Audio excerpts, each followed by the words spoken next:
नमस्कार दोस्तों, स्वागत है आपका स्टडी फॉर सिविल सर्विसेज में। वीडियो को पूरा देखिए। कोई भी आपका फीडबैक है, कोई सजेशन है, तुरंत वीडियो में कमेंट करके जरूर बताइए। अच्छा लगे तो वीडियो लाइक जरूर कर लीजिए और ऐसे वीडियो लगातार फ्री में पाने के लिए चैनल को तुरंत सब्सक्राइब कर लीजिए और बेल आइकन को जरूर टैप कर लीजिए ताकि आगे भी सारे वीडियो आपको मिलते रहे। यूट्यूब में फॉलो करते हैं तो प्लीज ये वाला फ्री टेलीग्राम चैनल जरूर ज्वाइन कर लीजिएगा। सारे नोटिफिकेशन, सारे अपडेट यहीं पे आते हैं, ध्यान रखिएगा। स्टडी फॉर सिविल सर्विसेज का कोई भी पेड ग्रुप अगर आपको ज्वाइन करना है तो सिर्फ 8564880530969086089723864455 यही नंबर है हमारे, सिर्फ जहां पे कॉल या व्हाट्सएप कर सकते हैं।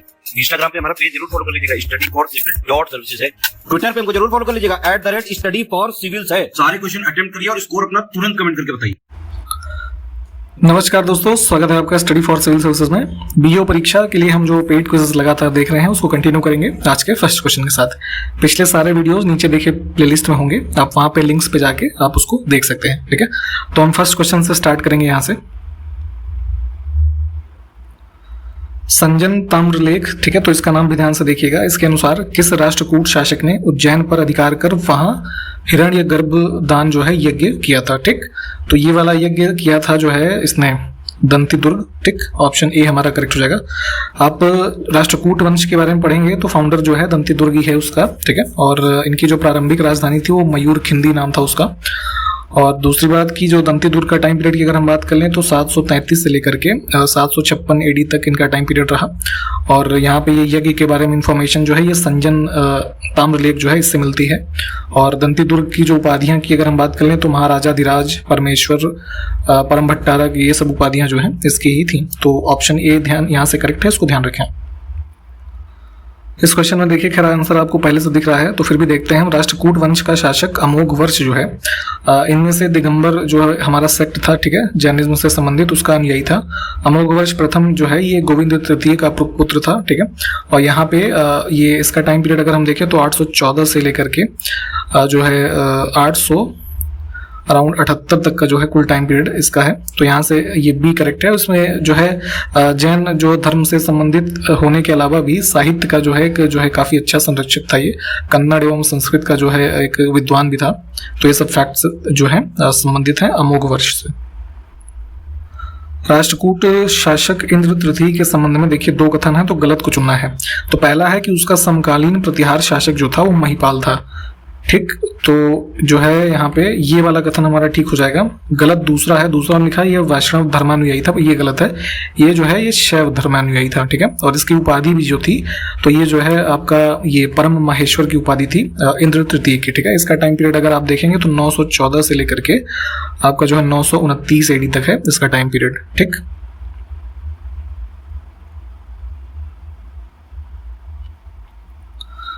निम्नलिखित में से कौन सी उपाधियां राष्ट्रकूट शासक ध्रुव जो है इसकी थी? ठीक, तो ध्रुव का टाइम पीरियड है 780 से अराउंड 793 एडी के आसपास। ठीक है, और यहाँ पे कलिवल्लभ, निरूपम और धारावर्ष, ठीक है, ये तीनों की उपाधियां जो है इसने धारण की थी। ऑप्शन हम जो है इसमें से 1, 2, 3 डी वाला चूज करेंगे। पाल वंश जो आया, ठीक है, यहाँ पे देखते हैं तो उसके संदर्भ में सही कथन को हमको चूज करना है। तो जो भी पाल राजा हुए बौद्ध धर्म के जो हीन यान संप्रदाय था उसके अनुयायी थे, तो ये गलत है। ठीक है, जितने भी देखेंगे खास करके बौद्ध राजा ये आपके पाल वंश के राजा रहे, वो आपके महायान जो संप्रदाय है, ठीक है, उसके अनुयायी थे। और इन्होंने जो है पूर्वी भारत में देखेंगे तो मठ और मंदिर बनवा करके इस धर्म को बढ़ावा दिया। तो दूसरा ठीक है। ठीक है, तो सिर्फ 2 को चूज करेंगे हम। नेक्स्ट है किस पाल शासक ने बौद्ध लेखक हरिभद्र को संरक्षण दिया? ठीक है, तो जैसे यहाँ पे आप धर्मपाल के बारे में पढ़ते होंगे जो विक्रमशिला विश्वविद्यालय की स्थापना वगैरह संबंधित थे। ठीक, तो उन्होंने हरिभद्र को संरक्षण दिया था। हरिभद्र की एक जो है कह लीजिए पुस्तक है ना, अष्ट सहस्रिका करके नाम था, उसके लेखक भी हैं ये, तो उस पुस्तक के बारे में भी ध्यान रखें। अगला है कि बौद्ध विद्वान वज्रदत्ता, ठीक है, इनका नाम ध्यान रखें। और इन्होंने एक पुस्तक लिखी लोकेश्वर राष्ट्रक, ठीक है, ऐसे पुस्तक का नाम है। तो ये किसके राज कवि थे ये बताना है। तो ये राज कवि थे देवपाल के। इनमें से किस पाल शासक ने अपने मामा जिनका नाम था मथन देव, ठीक है, तो इनके मृत्यु से दुखी होकर के मुंगेर में जो गंगा नदी के वहां पे बहती है तो उसमें डूब करके आत्महत्या कर ली थी? ठीक है, तो ये जो कथन है संबंधित है आपका रामपाल से। ठीक, डी ऑप्शन। लक्ष्मण संवत का प्रारंभ किस वंश के द्वारा किया गया था ये बताना है। ठीक है, तो जैसे आप शक संवत था ना, और भी तमाम तरीके के जो है संवतों के बारे में जो अलग अलग शासकों ने स्थापित किए उनके बारे में पढ़ते हैं। तो उसी प्रकार से लक्ष्मण संवत जो है इसका प्रारंभ किया था ये जो सेन डायनेस्टी थी इनके रूलर्स ने, ठीक है। अच्छा, ये किस वर्ष से स्टार्ट हुआ था, क्या कुछ बता पाएंगे आप लोग? कमेंट करिए जरा। मेगस्थनीज के द्वारा लिखित एक पुस्तक जो है काफी फेमस, इंडिका, ठीक है। तो एक तो पहले ये ध्यान रखिएगा कि इंडिका के लेखक कौन है, मेगस्थनीज, ठीक है। तो इन्होंने मौर्य वंश के विवरण के संदर्भ में इस जो क्वेश्चन में हमको गलत कथन को चुनना है। तो देखिए, इंडिका में मौर्य वंश के नगर प्रशासन का विस्तृत वर्णन किया गया है। दूसरा है इसमें मौर्य समाज का विभाजन 7 वर्ग में बताया गया है, ठीक है। तो जो उस समय की सोसाइटी थी मौर्यन, वो जो है 7 क्लासेस में डिवाइडेड थी। तो ये दोनों कथन हमारे चूंकि हैं सही, तो गलत इसमें कोई भी नहीं होगा।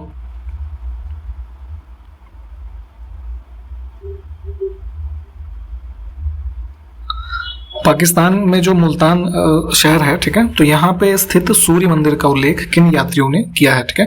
तो ये जो देखिए यहाँ पे फॉरेन ट्रैवलर्स लिखे हैं, अलग अलग शासन काल में जो है भारत में इन्होंने विजिट किया। तो ह्वेनसांग, अबू ज़ई, अल मसूदी, अल बरूनी, ठीक है। तो यहाँ पे देखेंगे तो इसमें से जो सभी ने ये सन टेम्पल के बारे में अपने जो लेख हैं उसमें मेंशन किया है, ठीक है। तो इसमें डी ऑप्शन करेक्ट होगा, 1 2 3 4, ठीक है। अच्छा, इसके कंस्ट्रक्टर कौन थे सूर्य मंदिर का जो मुल्तान में स्थित है, ये आप कमेंट करके हमको बताइए। इसमें देखिए सिंधु घाटी सभ्यता के जो स्थल हैं, हड़प्पा स्थल कह लीजिए, गुजरात में स्थित कौन कौन से है वर्तमान में, तो सुरकोटडा, लोथल, धौलावीरा, ठीक है, ये मिलेंगे। बनावली जो है हरियाणा में है। सिंधु घाटी सभ्यता की सबसे महत्वपूर्ण विशेषता जो है इनमें से क्या थी, ठीक है। तो देखिए 4 ऑप्शन यहाँ ऊपर ही लिखे हुए हैं।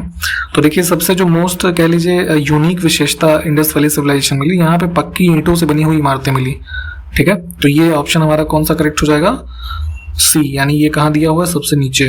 तो कुछ इस तरीके से भी क्वेश्चन कई बार पूछा जाता है आपसे एग्जाम में।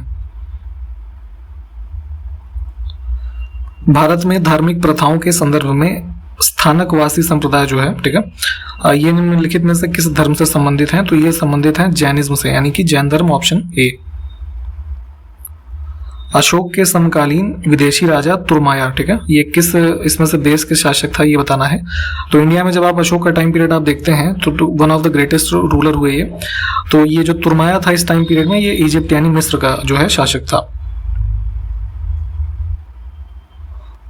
अगला देखिए कि अर्थशास्त्र के संदर्भ में ईपीएफ में पी का क्या अर्थ है, ठीक है। तो देखिए इंडिया में आप देखते हैं ये होता है आपका एम्प्लॉय प्रोविडेंट फंड, ठीक है। एक ये जो है जो सरकारी गवर्नमेंट कह लीजिए एम्प्लॉयज हैं उनके रिटायरमेंट के बाद की एक जो है बेनिफिट स्कीम है जो कि मेंटेन की जाती है। एक हमारा संस्थान है ईपीएफओ, ठीक है, इसका एग्जाम वगैरह भी होता है, ठीक है।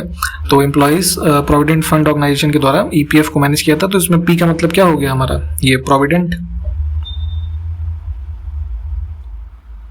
अगला देखिए परचेजिंग मैनेजर्स इंडेक्स, ठीक है, एक इंडेक्स होता है जिसके बारे में सही कथन चुनना है। तो देखिए पहला है कि यह विभिन्न कंपनियों के मासिक सर्वेक्षणों से प्राप्त एक आर्थिक संकेतक है, ठीक है।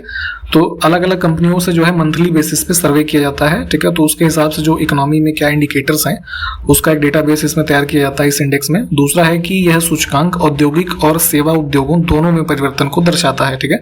तो जो हम इंडिकेटर्स देखते हैं इस इंडेक्स के अंदर उसमें industrial as well as service industry जो है, सर्विस सेक्टर, दोनों में जो इकोनॉमिक चेंजेस हैं उसको इस यहाँ पे इंडिकेट करता है। तो दोनों ही सही हैं, हम इसमें से सी ऑप्शन को चुनेंगे।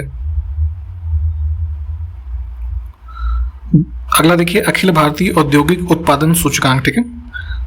तो इसके लिए जो गणना की जाती है उसका आधार वित्तीय वर्ष क्या है, ठीक है। तो जो 2011-12 का फाइनेंशियल ईयर हमारा जहां से स्टार्ट होता है तो वहां पे जो इकोनॉमी के आंकड़े थे उसके रेफरेंस में जो भी यहाँ पे ये मंथली बेसिस पे ये पब्लिश किया जाता है हमारा आईआईपी का जो इंडेक्स आता है, तो वो 2011-12 के उस समय के आंकड़ों के आधार पे जो है उसको बेस ईयर मान करके यहाँ पे इंडेक्स को रिलीज किया जाता है, ठीक है। आईआईपी क्या है, तो हमारे जितने भी डिफरेंट इंडस्ट्रियल सेक्टर्स हैं इंडिया में इकोनॉमी में, ठीक है, तो उसमें क्या परफॉर्मेंस चेंजेस हो रहे हैं, ठीक है, तो उसको यहाँ पर दर्शाया जाता है। आप ये बताइए कि इसमें कितनी इंडस्ट्रीज को शामिल किया जाता है, ठीक, इस आईआईपी के जो इंडेक्स है इसके अंतर्गत।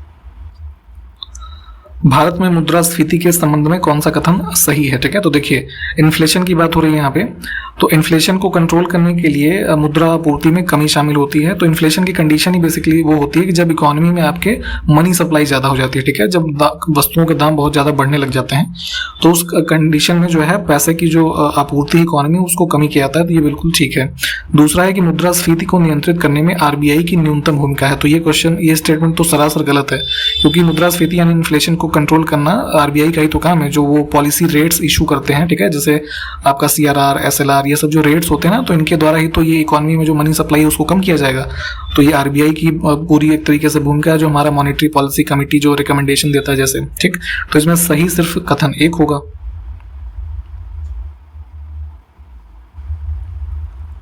बॉक्साइट के प्रमुख उत्पादन वाले क्षेत्र कटनी तथा शहडोल किस राज्य में स्थित हैं, ठीक है। तो ओवरऑल स्टेट वाइज अगर हम देखेंगे तो प्रोडक्शन में सबसे ज्यादा कौन सा हमने पिछले वीडियोस में देखा था, उड़ीसा, ठीक है। तो यहाँ पे दो और क्षेत्र हैं जो उत्पादन करते हैं, कटनी और शहडोल, ये स्थित हैं मध्य प्रदेश में। निम्नलिखित में से कौन सा भारत का एकमात्र राज्य है जो टिन सांद्रण यानी कि जो टिन कंसंट्रेट्स हैं हमारे, इसका उत्पादन करता है। तो ये इकलौता राज्य जो है आपका है छत्तीसगढ़, ऑप्शन ए। झारखंड के किस जिले में भारत की अभ्रक राजधानी के नाम से जाना जाता है, ठीक है। किस जिले को होना चाहिए यहाँ पे, ठीक है। तो ये जो हमारी माइका कैपिटल ऑफ इंडिया है, ये झारखंड का जो ये है ना कोडरमा, ठीक है, इसको कहा जाता है। निम्नलिखित में से कौन सा कथन मैंगनीज के बारे में सत्य नहीं है या सही नहीं है, ठीक है। तो देखिए ये इलेक्ट्रोनेगेटिव यानी कि विद्युत ऋणात्मक तत्व होता है, ये कथन हमारा ठीक है। दूसरा है कि इसका उपयोग जो है बिजली के स्त्री यानी कि जो ये प्रेस वगैरह नहीं होती आयरन, उसमें जो ब्रेड टोस्टर होता है और जो और भी हमारे हीटिंग एलिमेंट्स होते हैं, ठीक है, उसमें यूज किया जाता है। तो दोनों सही हैं, इसमें गलत कुछ भी नहीं है। तो कोई नहीं वाला ऑप्शन चूज करेंगे। इसमें से किस प्रकार के कोयले को कोकिंग कोल कहा जाता है, ठीक है। तो ये कहा जाता है आपका जो बिटुमिनस टाइप का कोल होता है इसको, ठीक। कोकिंग कोल क्यों कहते हैं कि देखिए स्टील मेकिंग प्रोसेस में जो हमारा ये यूज होता है ना कार्बन, ठीक है, तो उसका प्राइमरी सोर्स होता है कोक, ठीक, उससे बनता है वो, और फिर उसको स्टील मेकिंग में यूज करते हैं। तो यहाँ पे बिटुमिनस कोयला जो है इसको ही यूज करके बेसिकली ज्यादा मात्रा में जो कोक वगैरह है इसको बनाया जाता है, ये हमारा जो मेटलर्जिकल प्रोसेस होता है उसके द्वारा, ठीक। तो इसको चुनेंगे हम इसमें से सी ऑप्शन को। प्राकृतिक गैस के बारे में दिए गए कथनों में से कौन सा सही है ये बताना है, ठीक है। तो इस बार के ही यूपीपीएससी का जो प्रीलिम्स एग्जामिनेशन होता है अपर पीसीएस, उसमें एक क्वेश्चन पूछा गया था प्राकृतिक गैस के बारे में ही। तो इसका देखिए मुख्य रूप से इसमें ब्यूटेन होता है, ये गलत है, ठीक है। यहाँ पे मुख्य रूप से मीथेन होता है, ठीक। दूसरा है कि यह एक अनवीकरणीय हाइड्रोकार्बन यानी कि नॉन रिन्यूएबल हाइड्रोकार्बन है, तो ये तो बिल्कुल ठीक है, हमारा जो नेचुरल गैस होती है, ठीक है। तीसरा है कि कोयले की जगह इसका इस्तेमाल किया जा सकता है ऊर्जा के रूप में, तो ये भी बिल्कुल ठीक है ना। नेचुरल गैस को हम यूज कर सकते हैं as a form of energy in the place of coal. तो इसमें से सही कौन सा हुआ, 2 और 3।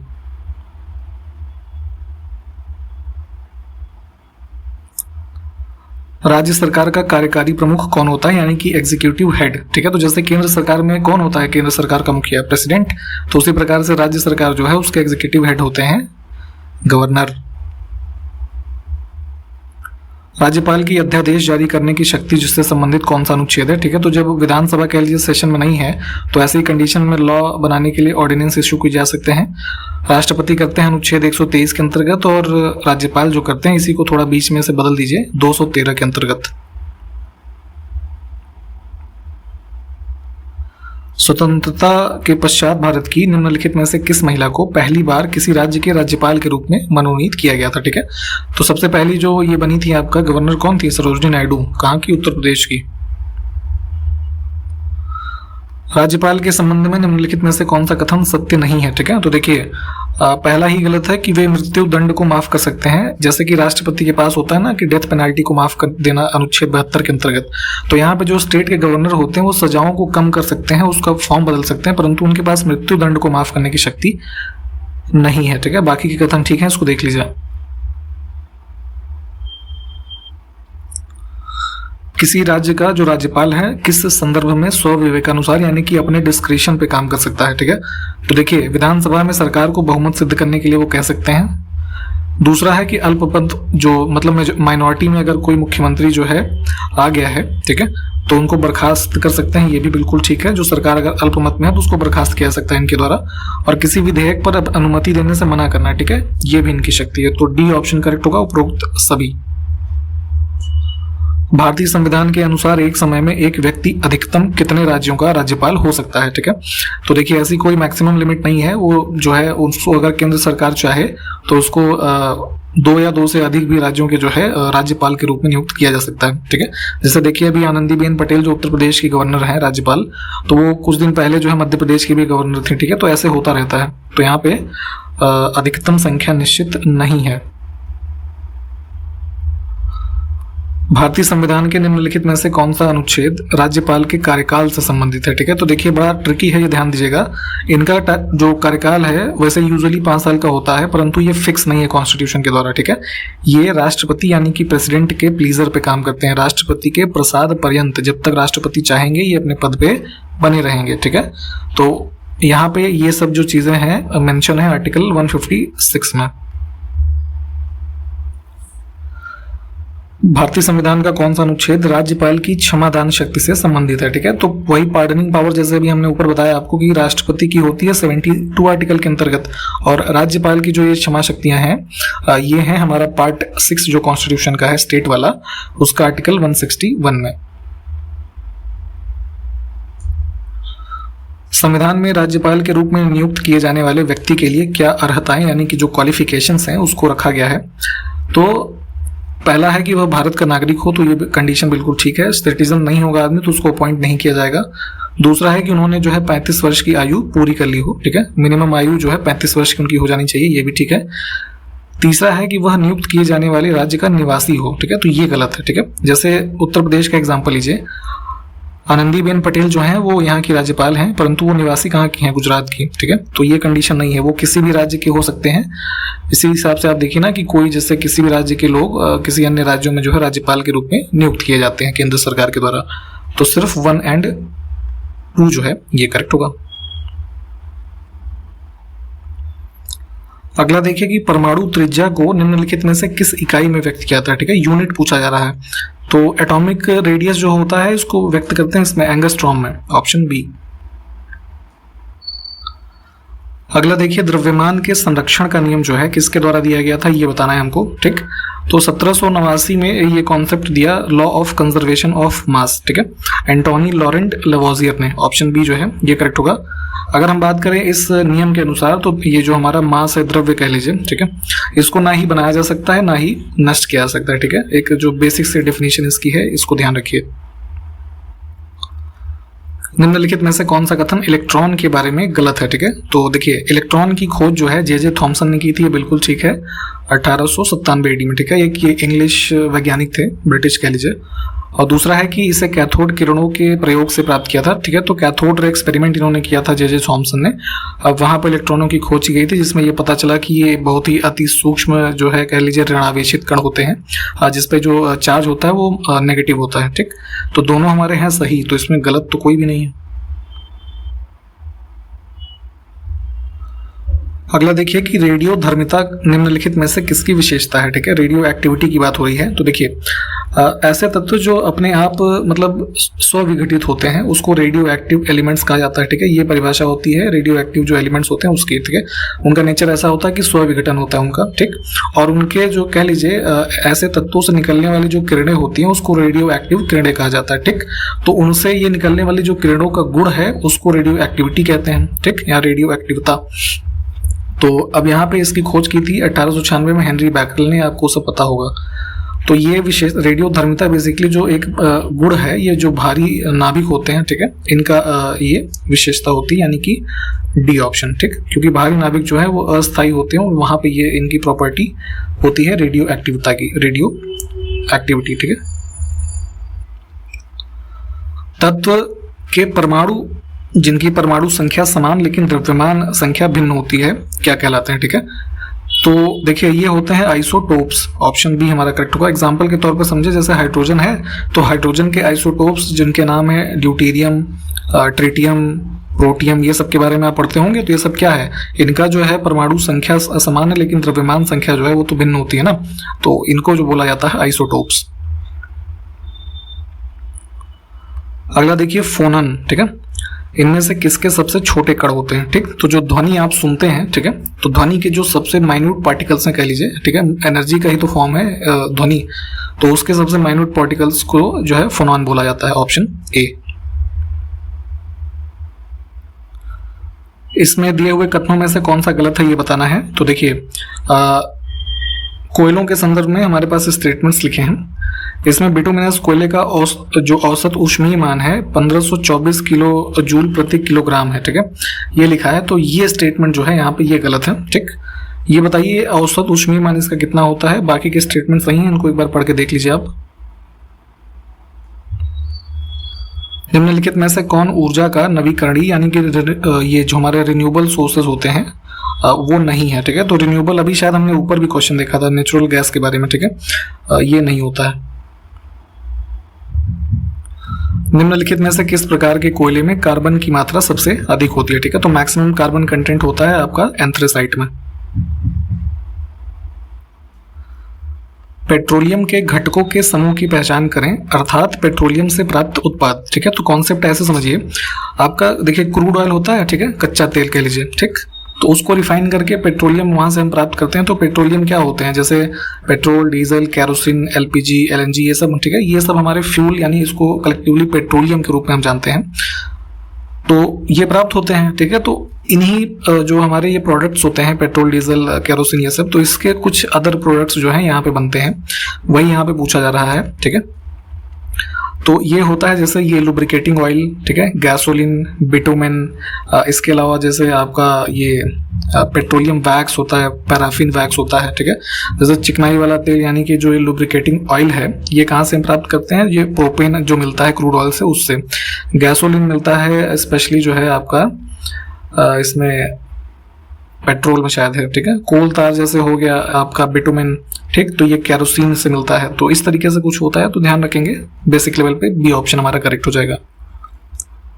अब देखिए निम्नलिखित में से ऊर्जा के गैर पारंपरिक स्रोत यानी कि जो non conventional sources of energy होते हैं उसका एक समूह हमको चुनना है इसमें से।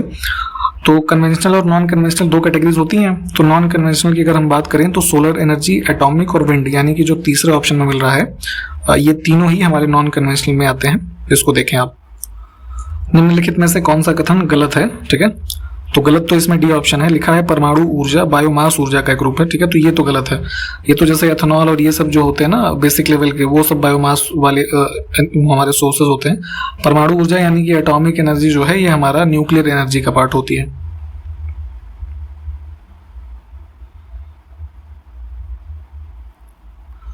अंतरराष्ट्रीय सौर गठबंधन यानी कि इंटरनेशनल सोलर अलायंस जो एक ग्रुप बना है, ठीक है, सौर ऊर्जा के क्षेत्र में काफी बड़ा इंस्टीट्यूशन जिसको स्टैब्लिश किया गया 2015 में। तो ये जॉइंट इनिशिएटिव किसका था, भारत और फ्रांस का, ठीक।